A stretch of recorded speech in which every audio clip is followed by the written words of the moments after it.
Buenas tardes, bienvenidos pues una vez más a esta nueva emisión donde vamos a dar continuación pues a este tema que estamos desarrollando que tiene que ver con la teoría psicodinámica de la personalidad, que en este caso pues sería hablar un poco acerca de lo que es la parte del desarrollo psicosexual. Ya habíamos visto en etapas anteriores pues el aparato psíquico, los niveles de la conciencia de la personalidad, la cuestión de los mecanismos de defensa. Y ahora pues toca cerrar este módulo pues justamente explicando lo que son las etapas del desarrollo psicosexual. Aquí tenemos justamente en esta pequeña ilustración que se obtuvo de internet, pues cuáles son. Empezamos con la etapa oral, la etapa anal, la etapa fálica, la etapa latente y la etapa genital. Empezamos justamente con la etapa oral. Para el caso de la etapa oral, pues tenemos que va a ser el periodo que comprende aproximadamente entre el nacimiento y los 2 años de edad. En este caso no caigamos pues en la, ¿cómo decirlo? Pues en la trampa tal vez de asumir que es una secuencia cronológica exacta. Es decir, que es a los 2 años cuando termina justamente.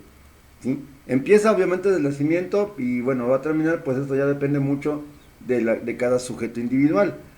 En esta etapa oral podríamos decir que principalmente la característica más importante va a ser que el punto de satisfacción es justamente la boca. ¿Sí? En el caso de la boca, el objeto es el órgano del cuerpo a través del cual el niño obtiene placer a través de practicando la succión, morder y o deglutir. Que por cierto, en este caso, la primera acción que se realiza con la boca, pues es justamente la succión. Posteriormente aparecerán el mordisco y la deglución, pero originalmente primero es la succión. Bueno, deglutir es básicamente pasar un alimento. En este caso, pues también forma parte del repertorio conductual con el cual el niño nace. En esta etapa oral se va a caracterizar fundamentalmente por una dependencia total y absoluta de la mamá. En ese sentido, la vez pasada que veíamos justamente los puntos de fijación de la libido, hablábamos también acerca de justamente la parte de la fijación que tiene el niño con la madre, que se convierte en el primer objeto de placer con el cual interactúa el niño en toda la vida. En ese sentido, pues justamente la madre pues es este objeto primario de la libido. No tanto la madre en el término concreto, o sea, completo, sino en este caso, pues el seno materno, o lo que es su reemplazo, que sería pues el biberón, la mamila, el chupón, como lo quieran llamar, ¿sale?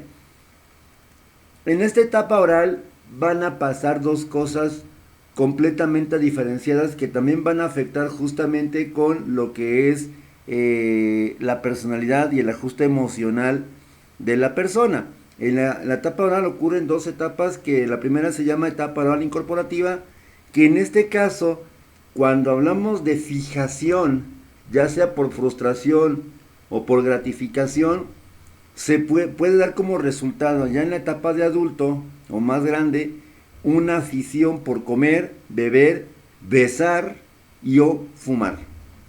Los adultos o personas que tengan justamente una conducta en exceso en cualquiera de estos ejemplos que se dan en la diapositiva, pues posiblemente tengan una fijación en la etapa oral, hablando de una conducta oral incorporativa. Básicamente en este caso es una forma de oralidad pasiva. Todo lo voy absorbiendo, todo lo voy masticando, me lo voy pasando enterito, me lo voy tragando enterito, sin manejarlo. Y esto también puede generar a nivel ya de rasgos de personalidad algo que se ha descrito como una dependencia u optimismo exagerado, donde en este caso el sujeto pues prácticamente va a mostrar una confianza hasta incluso ciega, ¿sí? Una de confianza y una dependencia ciega en justamente que habrá algo que le resuelva mágicamente los problemas, ¿sí? O sea, una persona que de repente procrastina, posiblemente, y repito, posiblemente no es exclusivo para todos y aparte pues no es una norma, no es una regla, posiblemente esté fijada en la etapa oral, dado que justamente esta acción de procrastinar, que es prácticamente es dejar para mañana, esperando que se solucione algún problema, pues prácticamente sería resultado de una conducta oral incorporativa. Ahora, pero esta se va a presentar tal vez en la primera mitad de la etapa oral. En la segunda mitad de la etapa oral, el niño descubre que partiendo como punto de referencia la dentición, el niño puede aprender a usar su boca de una manera hostil como herramienta para defenderse o para causar daño. Habría que recordar que cuando surge la dentición en los bebés, pues generalmente están más irritables, algo les molesta, algo les duele, pero ciertamente no tienen pues esta forma tal vez madura de manejarlo. O sea, no pueden quejarse, no pueden decir otra cosa o expresar su dolor más que tal vez a lo mejor a través de morder. Ahora, en la etapa de adulto, una persona que se queda fijado justamente en la conducta oral sádico-agresiva, posiblemente de muestras de tener rasgos de pesimismo excesivo, ser una persona en extremo hostil o agresiva a nivel verbal. ¿Cómo nos damos cuenta de esto? Pues por ejemplo personas que son o muy burlescas, muy sarcásticas, con tendencia a manipular a la gente a través del discurso.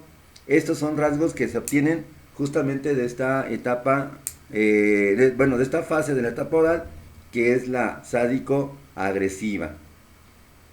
Afortunadamente para los padres de familia, particularmente la madre, esta etapa de la etapa oral en lo general va a terminar justamente cuando termina el destete. Que de entrada el destete va a ser un proceso, pues muchas veces para algunas madres un tanto complicado, porque finalmente si hay culpa de por medio, en cuanto a que a lo mejor la madre no pasa el tiempo pues deseado con el niño, posiblemente entienda o sienta que a lo mejor darle pecho hasta ya una edad, pues ya más de los 2 años, 3 años. Supe de un caso de una persona que la muchacha tenía, pues prácticamente, bueno, la niña tenía 8 años y pues todavía seguían dándole pecho, ¿sí? Yo no sabía que fuera posible, tampoco tengo razones para, pues como para dudar de la fuente, pero porque es ella misma la que lo dice, la que platica la anécdota, pero bueno, si esto fuese posible y si fuese así, obviamente pues se ha prolongado por un tiempo mucho más allá de la duración normal este destete. En cualquier caso, el destete pues va a ser prácticamente una etapa del desarrollo psicosexual donde se concluye la primera, que es la oral, que va a determinar también pues mucho del comportamiento de adulto de la persona.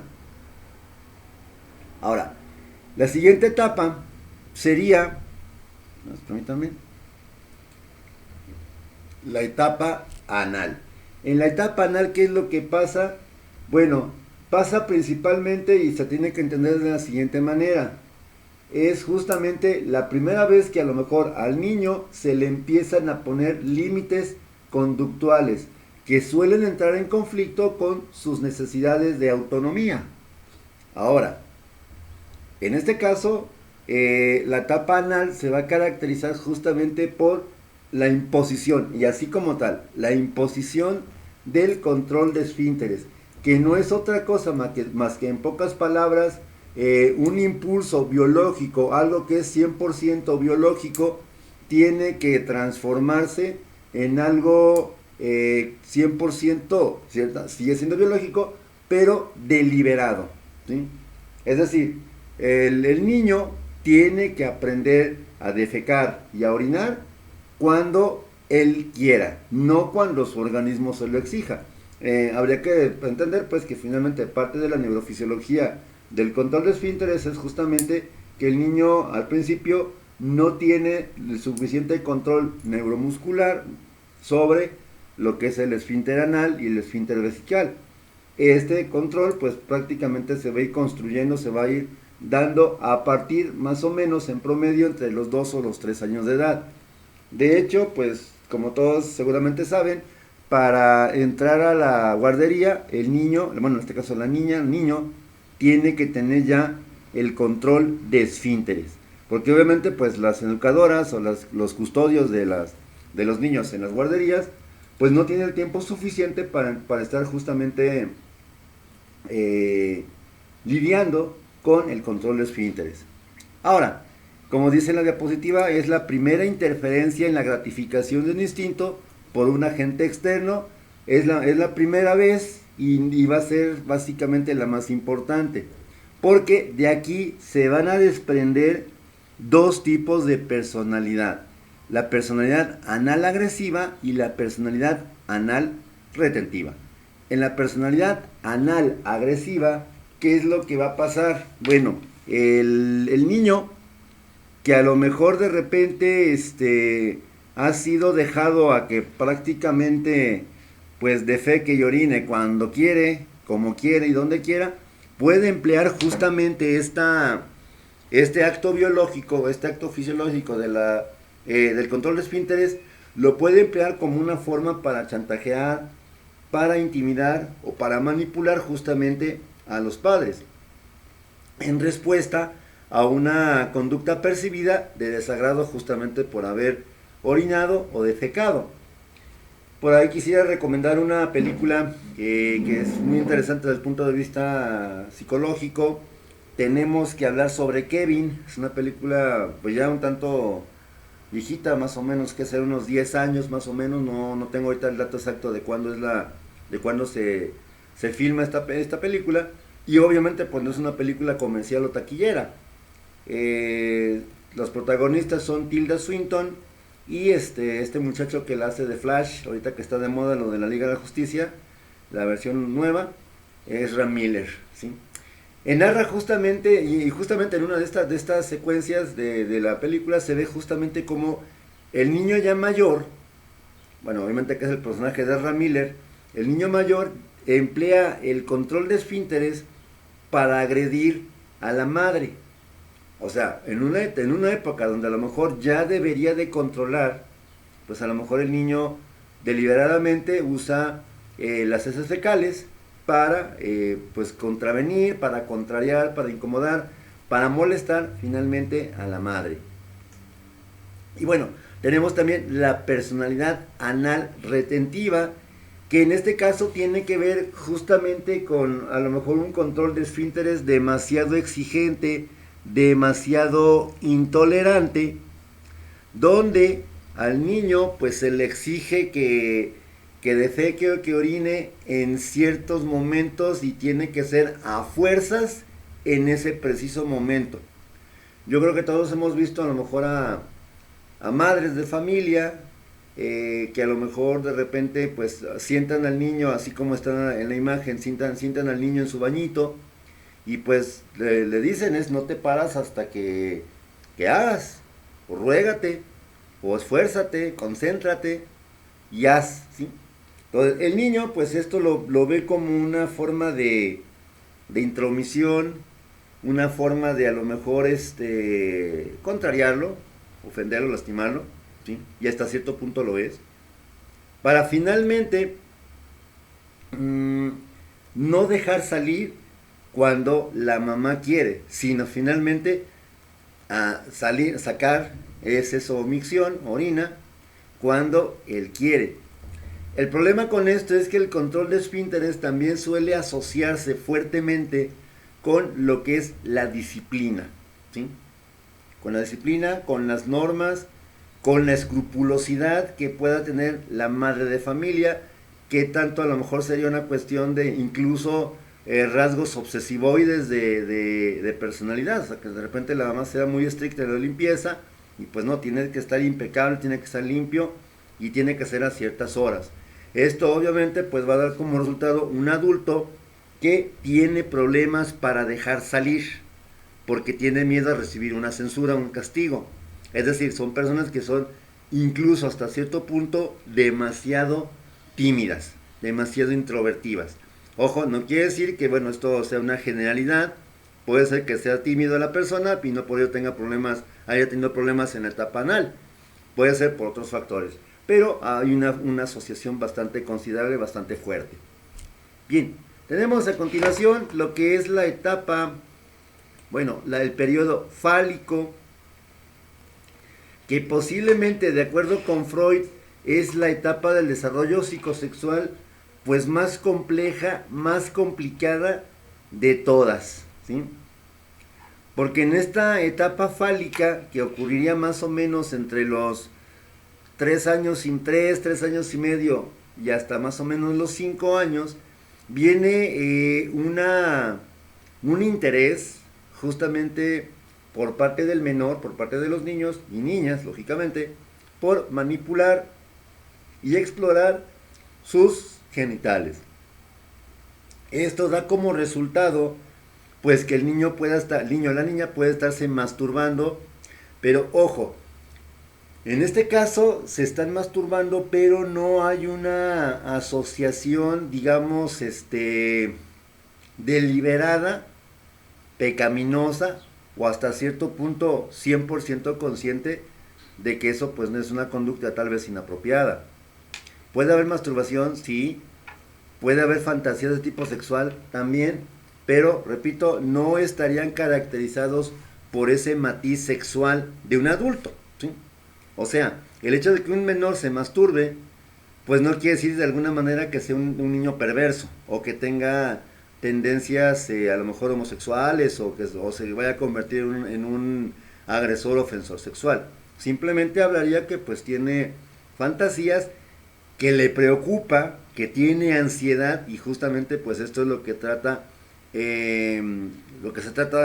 cuando se afirma que estos conflictos dados en esta etapa fálica son los más difíciles de resolver, particularmente por los siguientes dos apartados, que en este caso sería el complejo de Edipo en el niño, mismo que se pensaba que era universal para todas las culturas. Le toca a Margaret Mead demostrar que pues esta idea freudiana pues realmente no es más que un constructo cultural de la sociedad occidental. Ahora, bueno, pero eso sería otra historia, ¿no? En este caso el complejo de Edipo, más o menos entre los 4 y 5 años de edad, es un deseo inconsciente que el niño siente por su madre, que se acompaña por el deseo de reemplazar o destruir a su padre. Es decir, un deseo inconsciente de ¿qué? Pues justamente de reemplazar al padre, de tener sexo con él, con ella, aunque en ese momento el niño no entiende qué significa o qué implica el término sexo, ¿sí? O relación sexual. Para el niño a lo mejor va a ser nada más acostarse juntos y darle besito. Algunas veces lamentablemente el niño pues puede, sobre todo varón, o sea el niño varón, lógicamente con su madre, puede ser un tanto, ¿cómo decirlo? Pues sus caricias suelen ser un tanto a lo mejor un poco subidas de tono. Puede haber situaciones donde se den besos en la boca, y aquí obviamente pues es labor tanto del padre como de la madre poner un límite a esta situación, a esta conducta. Ahora, asociado pues a esta situación que se presenta en la etapa edípica, en la fase edípica, estaría el niño presentando algo que Freud describió como ansiedad ante la castración. Ok, sobre todo cuando a lo mejor niño y niña se han bañado juntos y más o menos son de la misma edad, ¿sí? En este caso, el niño puede sentir miedo a perder su pene, porque una de dos, o ha visto a su hermanita, a lo mejor a su hermanita bebé o más chiquita que él, desnuda a la hora del baño, o a la hora de que la mamá está cambiando. O la otra sería, que obviamente sería pues un poco más traumatizante, ha visto a la mamá desnuda por alguna razón, ya sea al momento de estarse bañando, al momento de estar en el baño, a lo mejor pues cambiándose, qué sé yo, ¿sí? O lamentablemente puede darse otra situación todavía un poquito más, pues más delicada. A lo mejor sorprendió a los papás en el acto sexual y el niño pues obviamente va a empezar a generar ciertas teorías. Como decía en la diapositiva anterior, se habla de fantasías. Pero el niño va a desarrollar justamente esta idea de que a lo mejor a la niña se portó mal y por esto no tiene pene. Y el niño empieza a sentir este temor de que le roben su pene por portarse mal. En la niña se va a presentar un complejo similar. De hecho se manejaba originalmente como complejo de Edipo a la inversa. Ahora se le conoce como complejo de Electra, que básicamente es lo mismo, pero en el caso de la niña. Entonces, como dices, en la etapa fálica, entre los 4 y 5 años de edad, es un deseo inconsciente que la niña siente por su padre, acompañado por el deseo de reemplazar, sustituir o destruir a su madre. En este caso, las niñas generalmente pues sienten como ese apego mucho más estricto, más fuerte en esta etapa a la figura paterna. De igual manera, pues como siempre es necesario que pues los padres tomen cartas en el asunto, que de repente pues te encarguen también de poner límites conductuales apropiados para que no se siga repitiendo esta situación. Ok, si a lo mejor la niña de repente es un poco más, sus caricias un poco más pasadas, un poco más pues erotizadas, pues lógicamente los papás tendrían que poner un freno, ¿sí?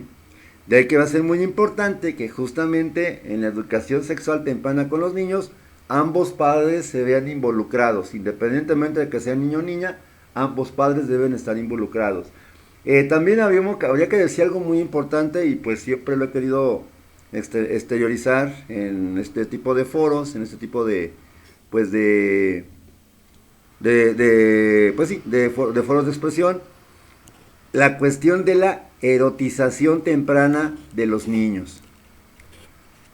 Creo que fue hace un año y medio más o menos, yo me enteré o supe de una noticia que pues obviamente este tipo de música llamada reggaetón, al margen pues de que sea cuestionable que es música o no, al margen de esto, pues se empezaba a prohibir en las escuelas. Si recordamos un poco los festivales antes de pandemia, antes de febrero del año pasado, de marzo del año pasado, perdón, pues recordábamos que justamente pues en muchos festivales de kinder incluso, pues había bailables y pues algunos eran con coreografías un tanto con música de reggaetón y lamentablemente pues como ya lo sabemos seguramente, pues el reggaetón es un tipo de baile, un tipo de contenido lírico de las letras de la canción, pues un tanto erotizantes, ¿no? Por no decir más feo, ¿no? Ahora, el problema no nada más era que las niñas o los niños anduvieran bailando reggaetón, sino que lamentablemente a veces las madres, en el afán de que pues la niña se viera bonita, pues la erotizaba en una etapa donde pues a lo mejor no es para nada apropiado. Ahora, ¿qué significa para en este caso erotizar? Bueno, de repente pues a lo mejor pintarla, maquillarla, ponerle topsito, mallitas, de repente pues ponerle ropa, tanto al niño como niña, no nada más a las niñas, tanto al niño como a la niña poner ropas que no son apropiadas para su edad, ¿sí? ¿Qué es lo malo de esto? Que finalmente están obligando a los propios padres de familia a que la niña madure sexualmente hablando mucho más rápido. Y luego, ¿por qué nos quejamos tal vez de que es que por qué la niña, pues por qué mi niña de 12 años ya trae novios o ya de repente pues ya rompió varios corazones, ¿no? En la escuela, en la primaria, ¿no? Ni siquiera está en secundaria, está en primaria todavía, ¿no? Eso es algo que yo quería como comentar muchas veces en este caso, ¿no? No habría razón para erotizar a los niños y a las niñas. Pues hay que dejarlos disfrutar su infancia. Aquí lamentablemente pues está también la situación esta del abuso sexual, tanto lo que es el que termina en violación como solamente el que no es propiamente hablando violación, pero pues finalmente los niños también corren mucho peligro en esta situación. Entonces sería pues necesario hacer conciencia de esto para pues no incurrir en una erotización temprana de los niños. Volviendo con el tema del complejo de Electra en la niña de igual manera experimenta ¿cómo decirlo? Un tipo de sentimiento, emoción ante la presencia del pene. Para Freud se llama envidia de pene, donde es un tipo de envidia o sentimiento de envidia que sienten las mujeres porque el hombre ven que sí tiene pene y ellas no, y de repente sienten que algo les faltó, ¿sí? Ese es el pensamiento de niños y niñas, ¿sí? Obviamente sabemos que no es que a lo mejor no se lo pusieron o se lo robaron, ¿sí? Simplemente es una cuestión de dimorfismo sexual. Ahora, justamente en esta etapa del periodo fálico, en la etapa fálica, pues empieza el reconocimiento del dimorfismo sexual, o sea, saber que niño tiene pene, la niña tiene vagina y no tiene pene, ¿sí? Que eso sería empezar a darse cuenta, hasta que el niño se hace consciente de que hombre y mujer son diferentes. Pero aquí lo importante va a ser justamente el resultado de esta etapa de latencia, de esta etapa fálica, que sería la personalidad fálica femenina. Ok, en este caso la personalidad fálica femenina, cuando hay una fijación y una regresión a esta etapa, la mujer, la muchacha, la mujer adulta incluso, va a exagerar su feminidad, sus atributos femeninos, justamente para, bueno, como dice la diapositiva, aunque sí, ciertamente se me hace un poco, la información la tomé de un libro que se llama Teorías de la personalidad de Schultz, pero finalmente se me hace un poco, pues, exagerado, ¿no? Como lo maneja él. Exagera su feminidad y se sirve de sus talentos y encanto para abrumar a los pobrecitos hombres y conquistarlos. Bueno, en este caso decíamos que la niña fálica tiene una sensación de que perdió algo, de que le quitaron algo. Y va a buscar obtenerlo justamente en sus relaciones interpersonales que tenga en la etapa sexual, o sea, en la etapa de adolescente o adulto. ¿Y cómo va a ser esto? De repente, pues a la mujer que siente una atracción hacia los hombres y a lo mejor incluso muestra una conducta sexual pues un tanto inapropiada. Ahora, ¿puede haber narcisismo? Sí, porque justamente la mujer va a ser consciente de sus encantos femeninos y atributos y los va a emplear pues justamente para seducir o embaucar, repito y con sarcasmo, justamente a los pobrecitos hombres. De igual manera, en el caso de la personalidad fálica masculina, pues es básicamente lo mismo, nada más que en este caso pues el hombre es más consciente de su masculinidad, de su virilidad, y de repente pues también igual básicamente lo mismo, va a emplearlo para seducir mujeres que recuerden o representen a la madre perdida, simbólicamente durante la etapa fálica. Ojo, repito, la madre perdida en la etapa fálica. Hay que recordar que parte de una resolución exitosa del complejo de Edipo y de Electra en niños y niñas es que los padres del sexo opuesto pues afiancen o modelen los rasgos de comportamiento socialmente adecuado y esperado para cierto género, ¿sí? Pero eso no quita el hecho de que a lo mejor al niño le quitaron su fuente de placer primario, que es la madre, y a la niña su fuente de placer, que en este caso pues era el padre. En el caso de los hombres, pues van a tratar de buscar o recuperar en sus relaciones interpersonales a la madre ausente, a la madre perdida, ¿sí? Y a veces pueden caer justamente en el caso de la mujer era lo que es la ninfomanía, en el caso del hombre puede ser a lo mejor el famoso donjuanismo, que básicamente sería como medir el atractivo sexual o la hombría, la virilidad, por el número de conquistas sexuales o parejas sexualmente activas.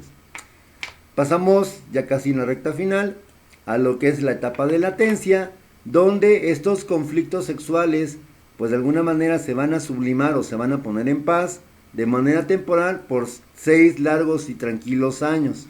Es decir, la etapa de latencia más o menos coincide con el ingreso a la primaria en los niños, o sea, a partir de los 6 años. y va a durar en lo general hasta los 12 años de edad, que justamente coincide también con el inicio de la pubertad y el paso del niño a la adolescencia.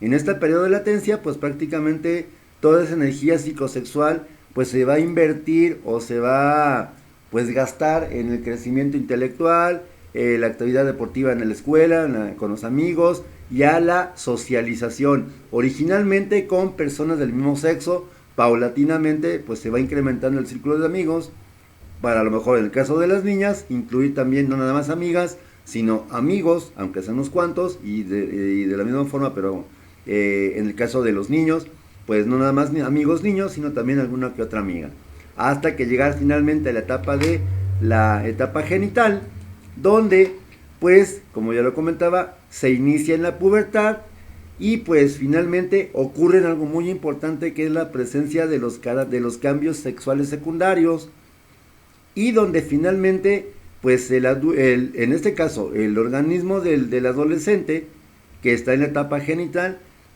sería propenso ya a la procreación. Esta parte ciertamente también es muy controvertida y muy discutida con Freud. El hecho de que el adolescente tenga 12 años y ya tenga regla, la muchacha tenga regla y el varón ya pueda ser fértil, obviamente no garantiza de ninguna manera que ya pueda procrear, que pueda asumir la carga emocional fuertísima de una procreación. Significa simple y llanamente que a lo mejor ya puede hacerlo, pero eso no quiere decir que deba de hacerlo. Y pues aquí pues básicamente va a depender de muchas veces justamente del tipo de educación sexual, afectiva, moral que se da en las casas. Pero en el caso de la etapa genital, pues finalmente tenemos que la personalidad genital va a encontrar satisfacción en el amor y en el trabajo, ¿sí?